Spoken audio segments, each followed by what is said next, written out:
Bueno, yo soy historiadora. A seguir, em Infinito OVNI.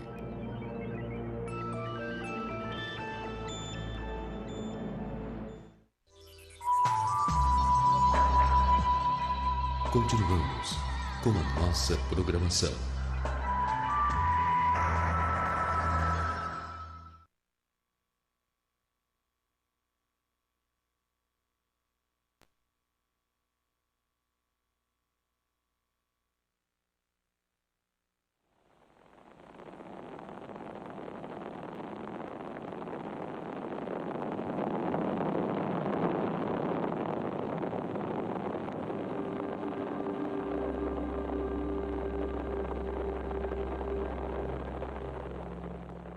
Século XX.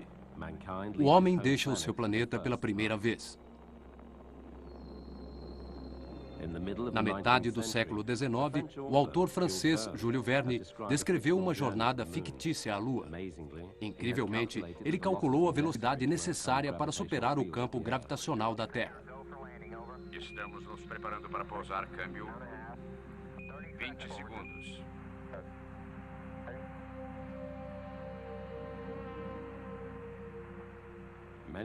Muitos de seus contemporâneos, astrônomos famosos mundialmente como o francês Flammarion, acreditavam que poderia existir vida na Lua.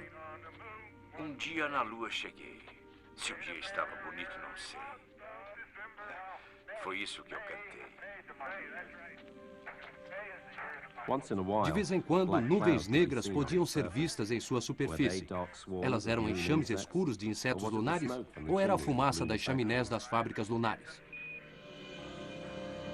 OVNI.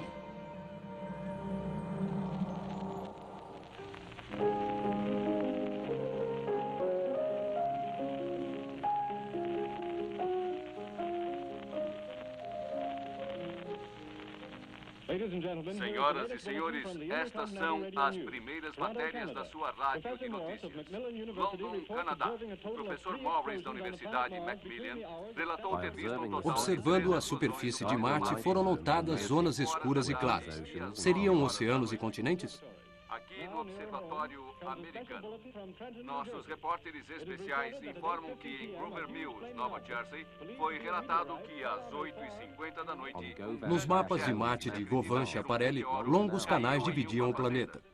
O astrônomo Percival Lowell o chamou de sistemas de irrigação construídos intencionalmente. Nós enviamos uma unidade especial até a cena dos acontecimentos e esperamos que possamos dar-lhes o melhor esclarecimento da situação assim que... Será que esses canais foram construídos por uma civilização avançada?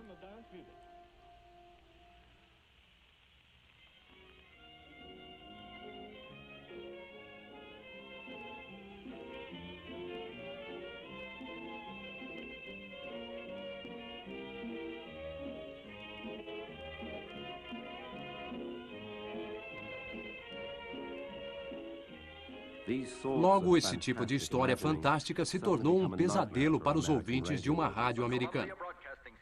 No Halloween, em Nova York, a adaptação da peça de Orson Welles, A Guerra dos Mundos, foi encenada.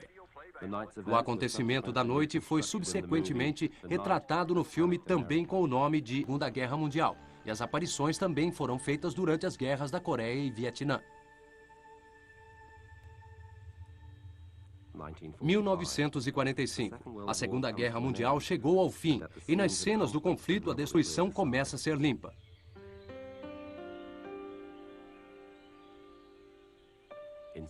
Na Suécia, um país que permaneceu intocável pela guerra, os primeiros relatos de objetos voadores não identificados surgiram em 1946. Eles foram chamados de foguetes fantasmas. Às vezes eles voavam pelo céu silenciosamente, às vezes eles se moviam bem devagar. O embaixador americano chocado relatou a Washington. Recentemente, o número de relatos sobre tais objetos tem aumentado consideravelmente. Um dos funcionários da embaixada viu um na tarde de terça-feira. Os suecos dizem não ter nenhum conhecimento sobre a origem desses objetos voadores. Na verdade, os suecos assumiram que os objetos eram foguetes alemães V2 que tinham sido capturados por Stalin. Eles pediram ajuda urgente dos Estados Unidos e da Grã-Bretanha. Agora, mais de 2.000 aparições já foram relatadas na Noruega, Suécia e Finlândia.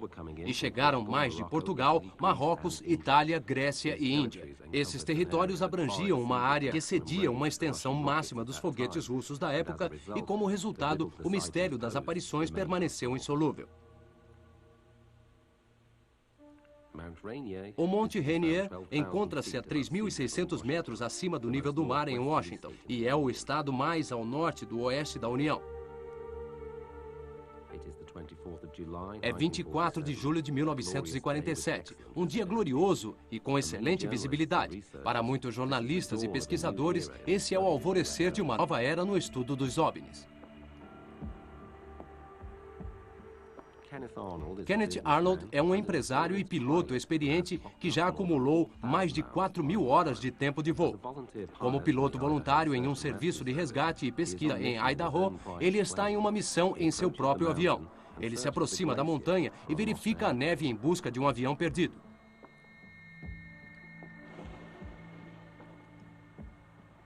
Uma horrível luz branca brilhou. Ela iluminou a cabine e o céu inteiro. Foi como uma explosão. E isso foi em uma tarde clara. E ela brilhou uma segunda vez e eu olhei para a minha esquerda e havia uma fila de objetos voadores muito estranhos. Eles voavam de maneira muito caótica e a mais ou menos 1.200 milhas por hora, 2 vezes mais rápidos do que qualquer avião.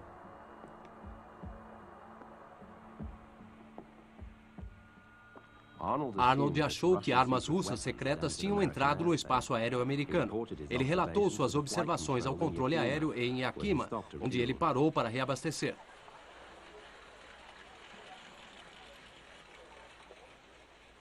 Sua notícia se espalhou rapidamente e em sua próxima parada um grupo de ansiosos repórteres estava esperando por ele. Arnold descreveu os estranhos movimentos de voo dos objetos como um disco escumando sobre a água. E a frase foi criada: discos voadores. A observação de Kenneth Arnold foi em todos os sentidos única. De acordo com um estudo de Ted Blotter, 853 OVNIs foram vistos por mais de 3.200 pessoas em junho e julho de 1947. E isso foi só nos Estados Unidos. Os militares ficaram preocupados. As armas secretas dos russos realmente ameaçavam a América? Em uma única voz, relatos de testemunhas do Canadá pareciam confirmar um caminho de voo sobre o Polo Norte. O então comandante do Comando Material Aéreo da Força Aérea Americana, General Nathan Twining, forneceu em 23 de setembro as seguintes conclusões iniciais: que os fenômenos relatados eram reais, que os discos voadores eram produtos de uma tecnologia altamente desenvolvida e que eles deveriam ser investigados secretamente e com alta prioridade.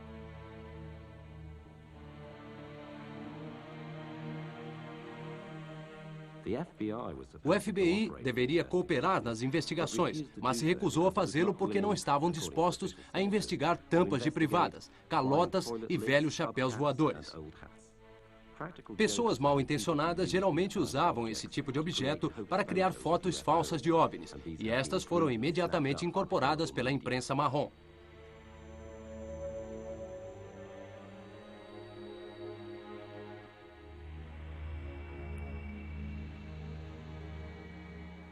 Apesar de tudo isso, em 22 de janeiro de 1948, o Projeto Sinal começou o seu trabalho. Os fenômenos se apresentaram aos investigadores da Força Aérea em uma confusa variedade de formas. Discos, cilindros, foices e bolas de fogo, todas executando inacreditáveis manobras de voo. Alguns voavam sozinhos, outros em grupos. Na maioria, eles se moviam em completo silêncio, mas às vezes eles desapareciam em uma grande explosão. Seriam os soviéticos a origem dessa tecnologia?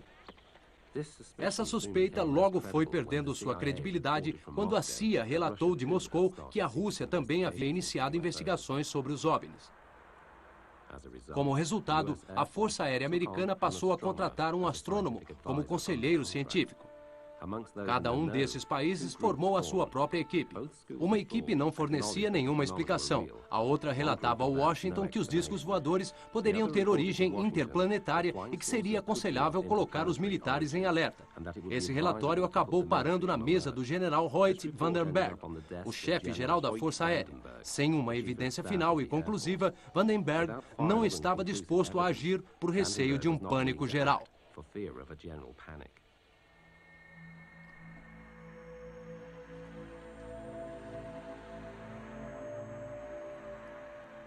No meio tempo, novos relatos surgiram. Dois pilotos de DC-3 da Eastern Airlines, Clarence Chiles e John Whitehead, viram no verão de 1948 este objeto.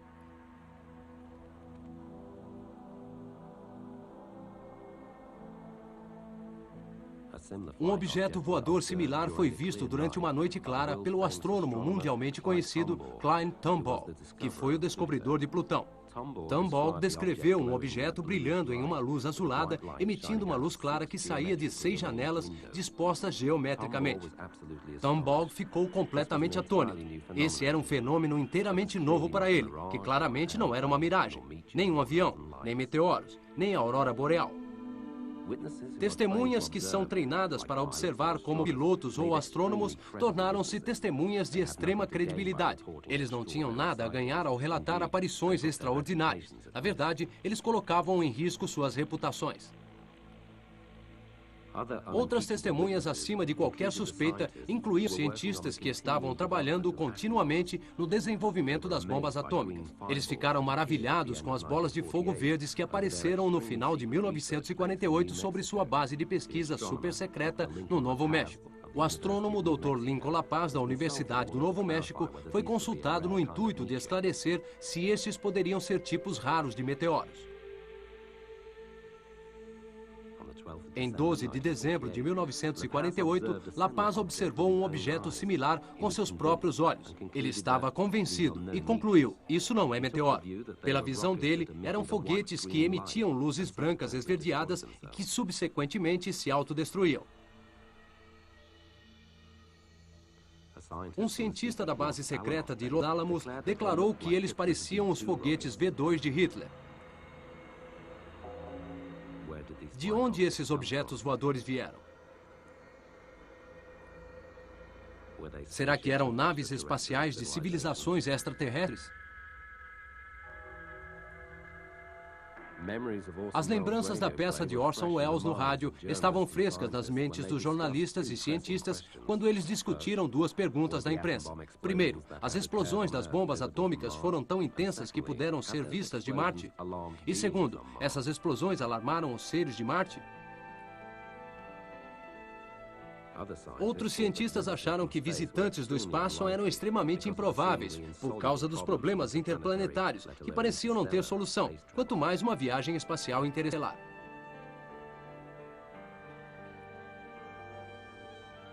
Os membros do Sinal exigiram ajuda financeira para suas pesquisas, mas os militares haviam desenvolvido uma nova agenda. As autoridades mudaram o Projeto Sinal para Projeto Rancor. Foi dito aos pesquisadores que procurassem explicações naturais para a maior quantidade possível de aparições. Oficialmente, OVNIs não podiam existir. O conselheiro científico da Força Aérea Americana era astrônomo na Universidade do Estado de Ohio, Alan Heine. Ele descreve a situação dessa forma. E foi dito a eles para não assustar o público e não passar a informação. Eu vi que a situação era controlada cuidadosamente. Onde quer que houvesse um caso, eles tinham uma explicação, e haviam muitas. Eles criaram uma grande história e passaram informação para a mídia. Em casos que havia uma difícil explicação, eles tentavam de tudo para manter a imprensa longe deles. A tarefa mais importante deles era, sendo certa ou errada, evitar qualquer agitação entre a população. A gozação agora fazia parte dos relatos sobre os aparecimentos dos OVNIs. Mesmo assim, as explicações da Força Aérea geralmente pareciam altamente questionáveis. Agosto de 1950, Great Falls, Montana, no início das Montanhas Rochosas. O gerente do clube, Nick Mariana, e sua secretária inspecionam o campo de futebol para um futuro campeonato esportivo. De repente, ele vê dois estranhos objetos voadores passando e agarra sua câmera de 16 milímetros.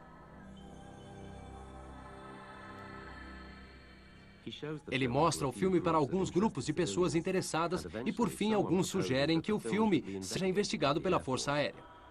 A declaração oficial liberada para a mídia dizia que os objetos eram aviões de caça refletindo o sol. De acordo com declarações feitas por Mariana, após a investigação, os primeiros 35 quadros do filme, nos quais os objetos misteriosos podiam ser vistos claramente, estavam faltando. Esse filme, investigado repetidamente nos anos seguintes, inclusive na Universidade do Colorado, que entre 1966 e 1968 fez profundas investigações sobre OVNIs. Com a ajuda de computadores poderosos, a universidade concluiu que o filme mostrava 2 objetos em forma de disco com uma superfície metálica altamente refletora, a cerca de 600 metros da câmera. O oficial no deck do US Marine, Delbert Newhouse, gravou esse filme em 2 de julho de 1952.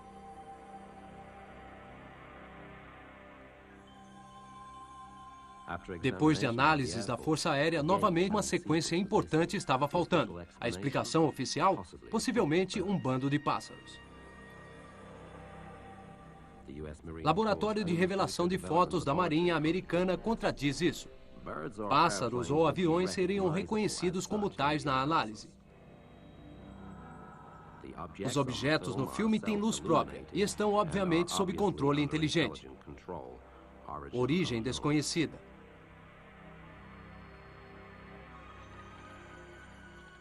Confrontados com isso, a Força Aérea salientou novamente em uma nova investigação que as imagens eram, provavelmente, um bando de patos voando.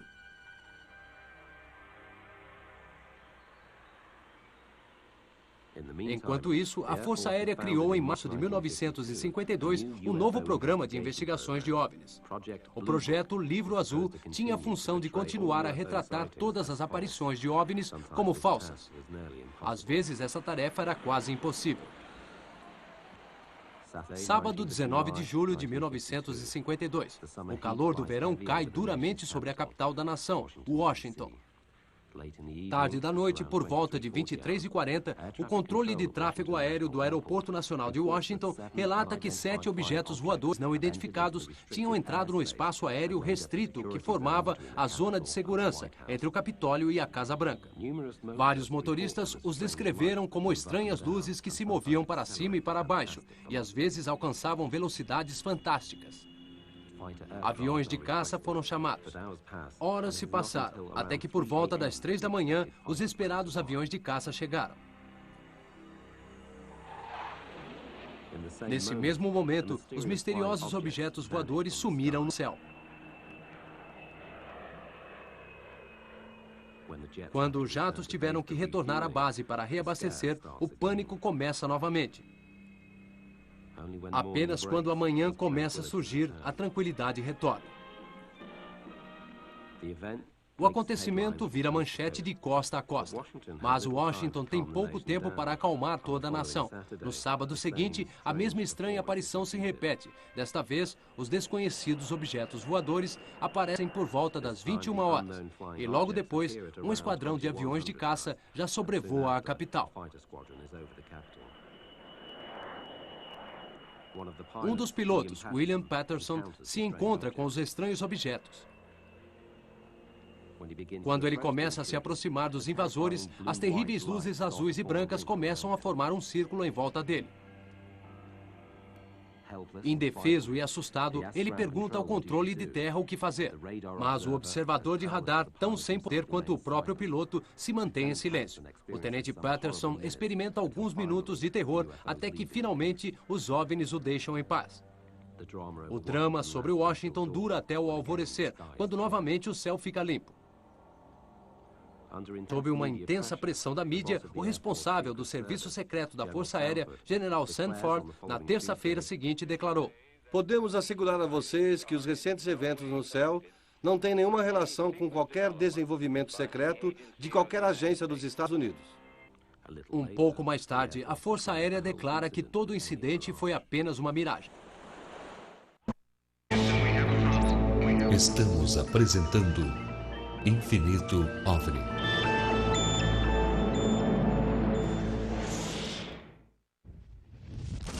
Apresentar Infinito OVNI.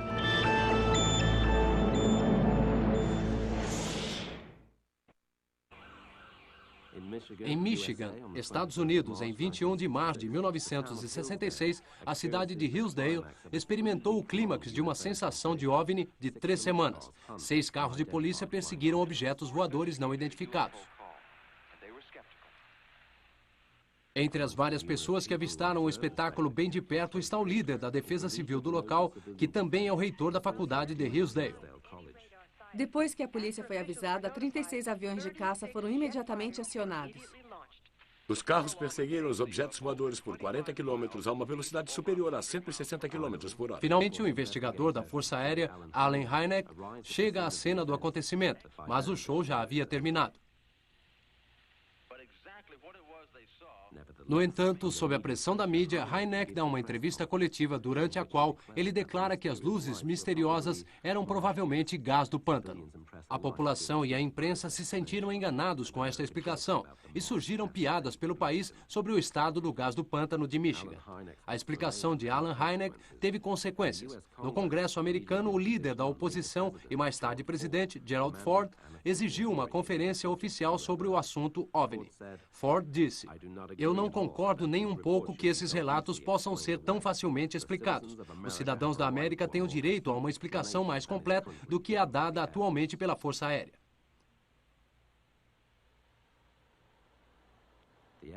A Força Aérea, sob pressão, encarregou a Universidade do Colorado de investigar o fenômeno OVNI. Lá, o professor de física Edward Condon liderou o projeto. Quando começou seu trabalho em outubro de 1966, ele explicou ao The New York Times que o objetivo de seu estudo era mostrar que os OVNIs eram alucinações. Dentre mais de 10 mil relatos de aparições, o grupo de Condon investigou apenas alguns. Por volta de 1/3 desses, eles não conseguiram encontrar nenhuma explicação satisfatória. Apesar disso, Condon recomendou no começo de 1969 que as investigações não fossem mais realizadas sob o argumento de que elas eram cientificamente inúteis. Apesar de todas as contradições do relatório de Condon, os militares usaram-no como desculpa para pôr um fim no projeto Livro Azul em dezembro de 1969.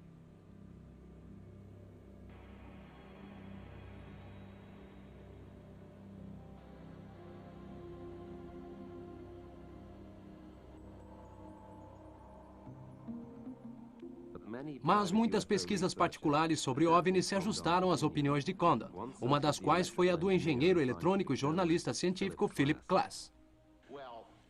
Bem, por volta de 98% de todos os relatos sobre OVNIs vêm de pessoas inteligentes que veem algo no céu noturno e não conseguem identificá-lo. Eles não têm a mínima ideia de como investigá-lo. É como uma dor de estômago, você não consegue diagnosticá-la sozinho. Em alguns casos, leva-se semanas ou meses até que uma explicação natural seja encontrada. Por volta de 2% são ou fraudes propositais ou alucinações. Mas, felizmente, muitos dos fraudadores no campo dos OVNIs não são tão inteligentes ou gênios e não trabalham com perfeição. A maioria é facilmente identificada em um momento. Muitas das fotos de OVNIs são fáceis de se forjar, principalmente as polaroides. Eu acho que temos alguns exemplos. Nós temos algumas fotos. Essa se parece com uma tampa de lixeira que foi lançada no ar. Certo. Deem uma olhada. Onde ela foi tirada? Essa foto foi tirada no início da década de 50, McMinnville, Oregon.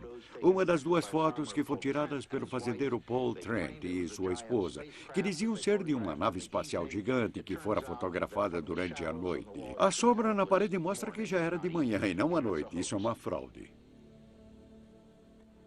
A comissão de Condon da Universidade do Colorado investigou as 2 fotos e chegou a conclusões completamente diferentes. É um objeto voador extraordinário, a uma distância da câmera de aproximadamente 1,5 km. É prateado, metálico, em forma de disco e seu diâmetro é maior que 30 metros.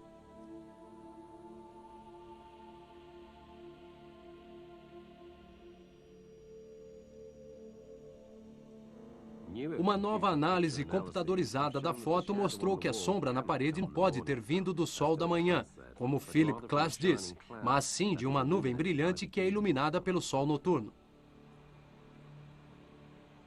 O astrônomo Allen Hynek foi por mais de 20 anos o cientista conselheiro da Força Aérea. Em inúmeros casos, ele deu explicações naturais para as aparições dos OVNIs, inclusive o caso do gás do pântano, que ele mais tarde descreveu como o ponto mais baixo de suas pesquisas sobre OVNIs.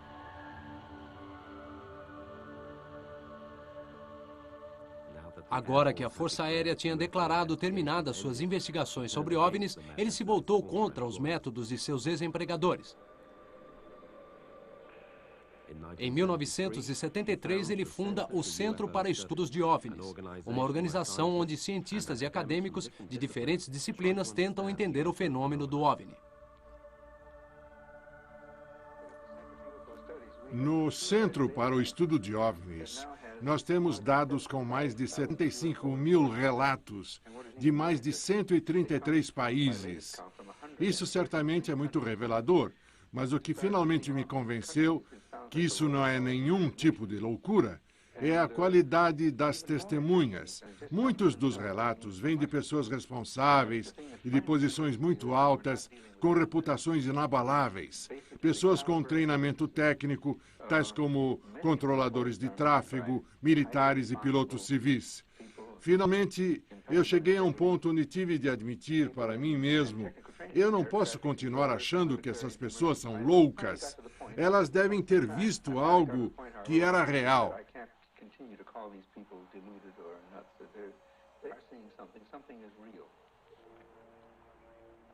As experiências de Hynek, que gastaram muitos anos de estudos sobre OVNIs, foram usadas por Steven Spielberg em seu filme Contatos Imediatos de Terceiro Grau.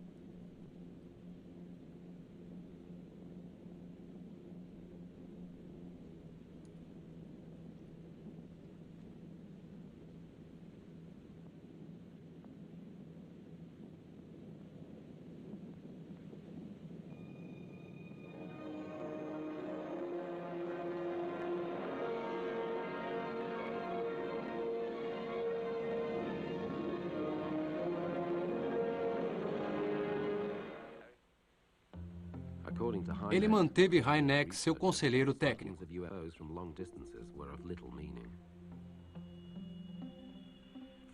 De acordo com Hynek, o proeminente pesquisador, as aparições de OVNIs a uma longa distância eram de pouca importância. Desses relatos, quase nenhum conhecimento que valesse a pena sobre estranhos objetos voadores ou de seus pilotos poderia ser retirado. Muito importante, no entanto, eram os encontros imediatos que iam do primeiro ao quarto grau. Um encontro imediato de primeiro grau é uma aparição de mais de 150 metros durante o anoitecer de 11 de novembro de 1987. O chefe de uma empresa de construções, Ed Walters, fotografou essa série de 5 fotos de um objeto voador não identificado. Diâmetro aproximadamente 4,2 metros. Distância da câmera aproximadamente 40 metros. Esse foi um encontro imediato de primeiro grau. Essa foi a primeira de uma onda de aparições que agitaram os 60 mil habitantes de Gulf Breeze, na costa da Flórida. Essa onda começou em novembro de 1987 e terminou no começo do verão do ano seguinte. Depois de alguns artigos aparecerem na imprensa local, os primeiros pesquisadores de OVNIs chegaram. Com suspeitas, eles fizeram testes em Ed Walters e suas fotos. Será que o Walters era um grande falsificador de fotos? Nunca tantos detalhes haviam sido vistos em tantas fotos de OVNIs. Isso era suspeito. Mas, por outro lado, havia agora mais de 2 fotos de diferentes testemunhas. Flip, é assim que os pesquisadores de OVNIs chamam uma onda de aparições. No curso dessa onda, mais de 100 pessoas de Gulf Breeze e arredores diziam ter visto objetos voadores não identificados. Uma delas foi o xerife local Mike DeLay. Quando eu cheguei aqui, tive uma visão clara e meu parceiro estava vendo o mesmo que eu. E não conseguíamos acreditar no que estávamos vendo.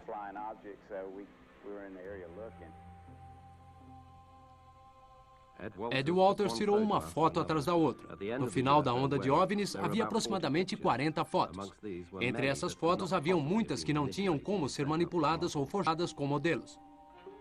Entre os jornalistas do jornal local, a credibilidade de Ed Walters estava além das dúvidas. No entanto, os céticos pesquisadores de OVNIs queriam evidências mais fortes. Eles deram a ele uma câmera especial selada com um aparelho de segurança projetado para evitar fraudes. Ed Walters tirou uma foto desse objeto voador com essa câmera. Ele estava a menos de 20 metros de distância da câmera e tinha apenas 1 metro de comprimento. Os pesquisadores de OVNIs chamaram esses objetos de sentinelas. Ed Walters explica sua incomum habilidade em garantir fotografias de OVNIs com uma condição física. Geralmente ele sente um zunido na cabeça pouco antes do OVNI aparecer. Dessa forma, ele conseguiu tirar muitas fotos, algumas com um sistema de câmera estéreo construído especialmente que determina a distância e o tamanho do OVNI. Desde 1972, o Dr. Bruce Maccabee tem trabalhado no Departamento de Pesquisa Óptica do governo americano. Ele também faz parte do programa IDS, Iniciativa de Defesa Estratégica. Por mais de um ano, ele investigou as fotos de Ed Walters com todas as fontes da ciência moderna. Um céptico de longa data, ele foi forçado à conclusão de que não há sinais de falsificação ou manipulação e que as fotografias são verdadeiras. Um ponto esférico de grama queimada, 3,5 metros de diâmetro. Isso é quase tão grande quanto um OVNI que Ed Walters fotografou de uma curta distância. Em uma investigação profunda do solo na Universidade da Flórida, não foi possível revelar nenhuma causa natural. Será que esses lugares são aeroportos desses misteriosos visitantes? Cada vez mais estranhos fenômenos do solo apareceram em torno das aparições dos OVNIs. Na maioria das vezes, estas são, como em Gulf Breeze, áreas circulares de solo queimado ou vegetação esmagada. Frequentemente, a terra se tornou estéril e resistente à água.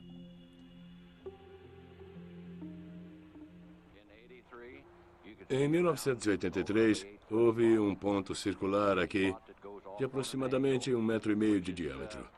Começando daqui, uma trilha de mais ou menos 30 centímetros e até o jardim, onde ele termina de repente. Esse ponto foi criado durante a noite, de acordo com Harry Tommy, que mostrou essas fotografias.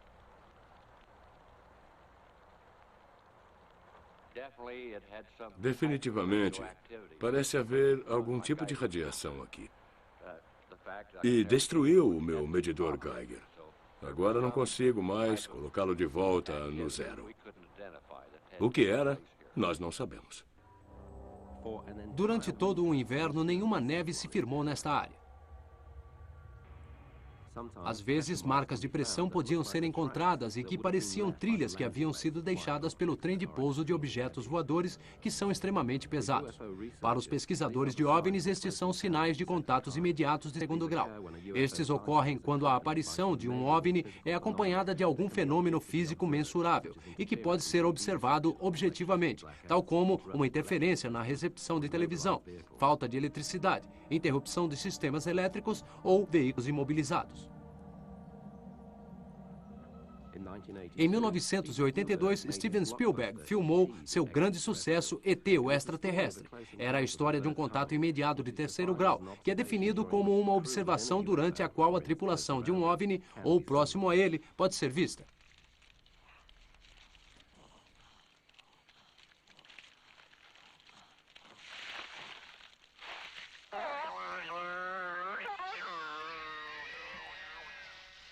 Depois do terror do primeiro contato, ET se torna um amigo de um garoto. ET.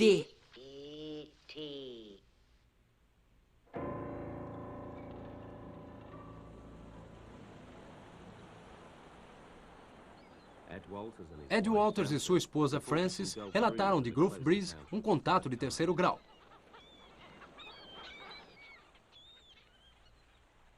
Na noite de 2 de dezembro de 1987, Ed Walters tirou a foto deste OVNI.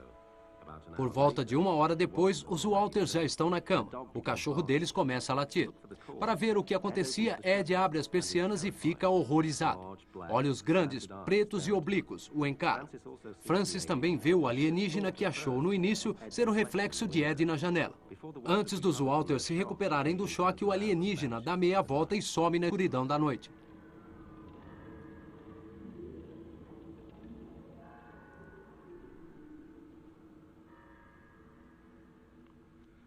Muitos relatos parecidos de contatos imediatos de terceiro grau são recebidos de vários países diferentes. No sul da França, o fazendeiro Maurice Massé descobriu na manhã de 1 de julho de 1965 um objeto oval em seu campo de alfazema. Próximo ao objeto, duas criaturas com aparência humana e da altura de crianças de 8 anos investigavam suas plantas. Quando ele se aproximou, Massé foi paralisado com uma vareta no formato de um lápis. Depois disso, os dois alienígenas entraram em sua nave e foram embora sem fazer ruído algum. No lugar do pouso não nasceu mais nenhuma planta até o solo ser arado. Por mais inacreditável que possa parecer, esse relato, geralmente um contato de terceiro grau, parece preceder um contato imediato de 4º grau. Foi assim para Ed Walters em Gulf Breeze. Em 1 de maio de 1988, aqui nessa praia, ele tirou a foto deste OVNI com sua câmera estéreo. De repente, o objeto voador apareceu sobre ele. Cerca de 1 hora depois, Ed acordou a alguns metros de sua câmera. Ele não tem nenhuma lembrança do período em que passou desmaiado.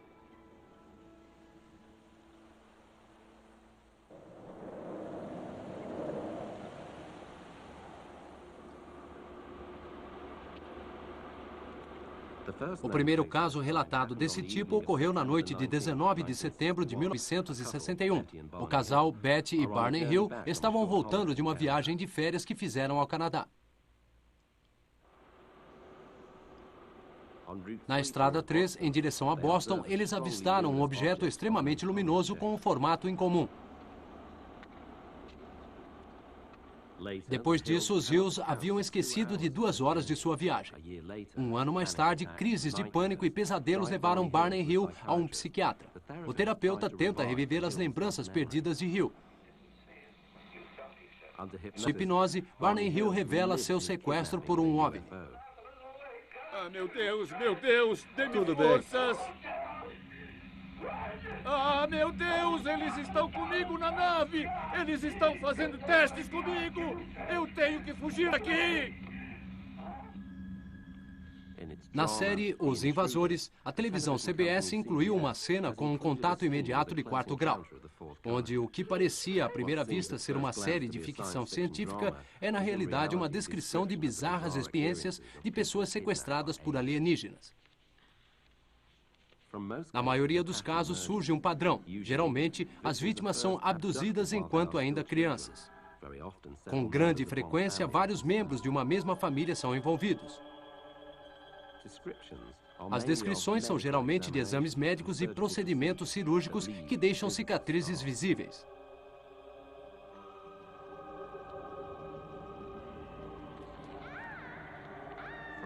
São tiradas amostras de esperma dos homens e óvulo das mulheres.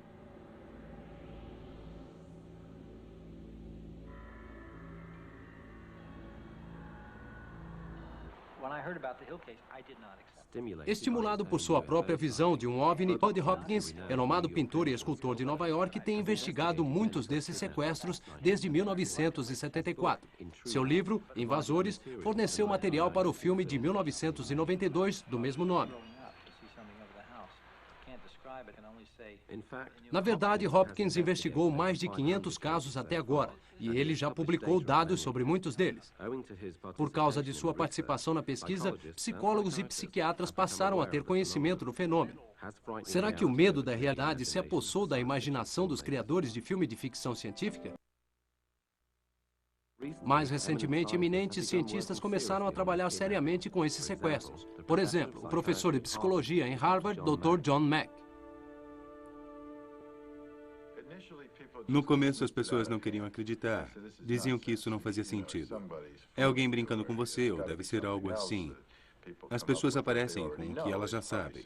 Deve ser alguma forma de abuso sexual ou um trauma de infância que foi reavivado dessa outra forma. E eu prestei bastante atenção nisso e revisei os casos cuidadosamente, não era bem assim.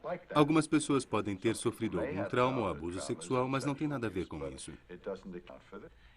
É um fenômeno alienígena e vai além da nossa compreensão. É um fato novo para nós e, portanto, a única forma para se responder a isso é com algum grau de nervosismo e com sentimento de que isso, ao menos nesse momento, é incompreensível para nós. Enquanto isso, o fenômeno OVNI parece varrer todo mundo bem depressa. Os últimos acontecimentos, como o da costa leste da Alemanha sobre Greifswald, em 24 de agosto de 1990, não deixa nenhuma dúvida sobre a veracidade desses misteriosos aparecimentos.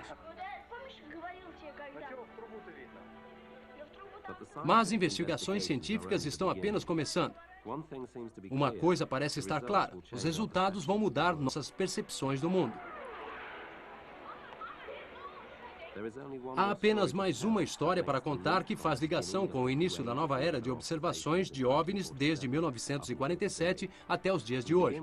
Nós começaremos com Jimmy Carter, o 30º presidente dos Estados Unidos. Em 1976, durante sua campanha eleitoral, ele declarou à imprensa: "Eu não dou mais risadas de pessoas que dizem ter visto discos voadores, porque eu mesmo já vi um." Em sua declaração, o presidente Carter descreveu um objeto luminoso que se aproximou até se tornar tão grande quanto a lua cheia. Carter é um físico nuclear e não há dúvidas sobre a sua observação. Na luz dessa experiência, ele prometeu a seus eleitores que iria garantir que durante o seu mandato todos os arquivos sobre discos voadores seriam liberados ao público. De fato, sob o seu governo, em 1979, o Ato de Livre Informação foi aprovado. Documentos secretos do governo americano tiveram que ser entregues aos cidadãos, fornecendo informações liberadas que não colocassem em perigo a segurança nacional. Até agora, mais de 1.400 documentos secretos se tornaram de domínio público. Trechos apagados que foram censurados por razões de segurança nacional mostram que o material fornecido ao público até agora é apenas a ponta do iceberg.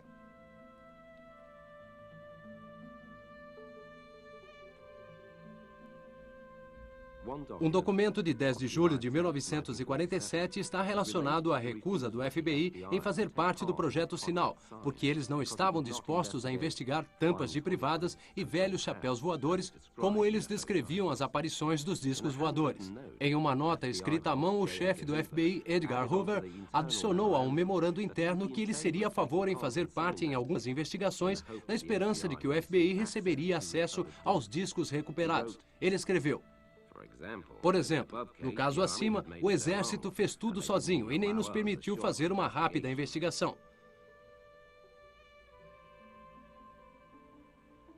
Logo depois, em 4 de setembro de 1947, o FBI declarou que um tenente não pôde estar presente porque 2 de seus homens haviam morrido logo depois da investigação de um disco voador. Será que o FBI, no meio tempo, recebeu acesso ao disco voador recuperado? De acordo com esse relato, uma história tão incrível quanto qualquer série de ficção científica provou qual foi a realidade. Novo México, 2 de julho de 1947.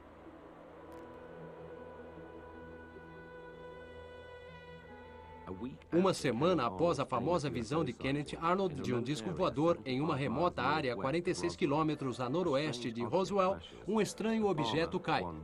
O fazendeiro William Brazel descobre os destroços na manhã seguinte. Brazel está indeciso sobre o que fazer. Ele não tem telefone e leva muitos dias antes que a história de seu achado chegue à base da Força Aérea em Roswell.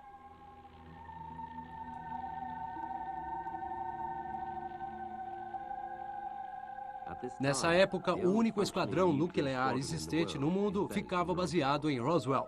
O Major Jesse Marcel, um físico e primeiro investigador militar na cena da queda, se recorda. As partes eram mais leves que uma balsa de madeira.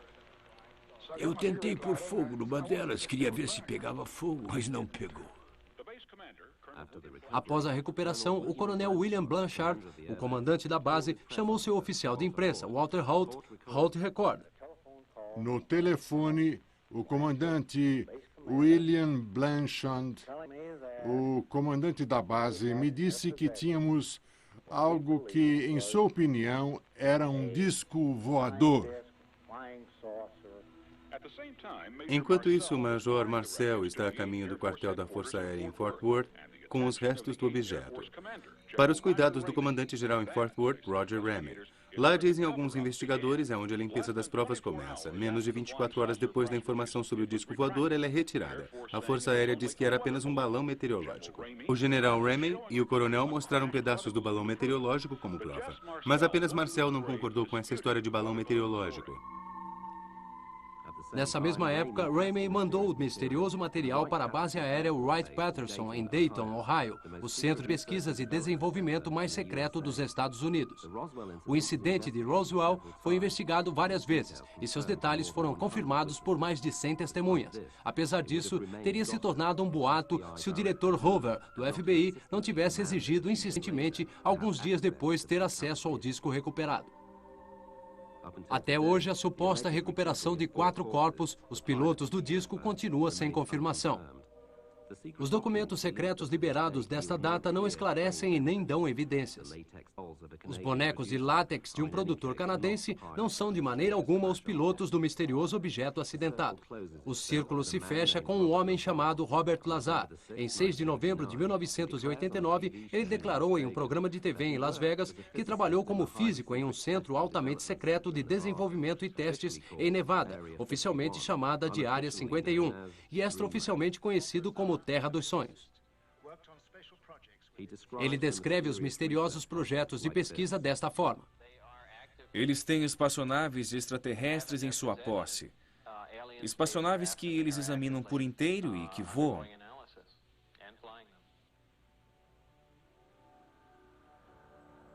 Esses objetos criam seu próprio campo gravitacional.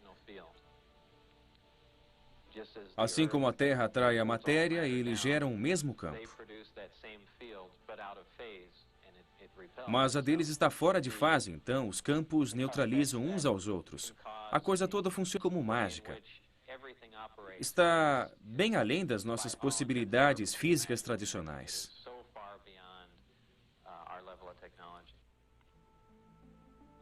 Por que Lazar foi a público com essa revelação? De acordo com sua declaração, a qualificação para trabalhar na Área 51 é, primeiro de tudo, o de liberação superconfidencial, principalmente para os que envolvem os projetos pioneiros. Eles precisam dos melhores cérebros científicos do mundo. O fabricante do mundialmente conhecido Learjet, John Lear, recebeu secretamente as datas do teste de voo de Bob Lazar, que queria chamar a atenção aos acontecimentos na Área 51. Lear fez alguns acertos para filmar um dos voos. Mas Lazar foi descoberto. Amedrontado e ameaçado de morte pelo FBI, ele decide ir a público com seus conhecimentos. A história de Bob Lazar fez com que muitos distintos cientistas parassem para pensar por que seus conceitos teóricos e avançados de motores de voos futurísticos estão de perfeito acordo com a descrição de Lazar do sistema de propulsão que já existe nos discos voadores da Área 51.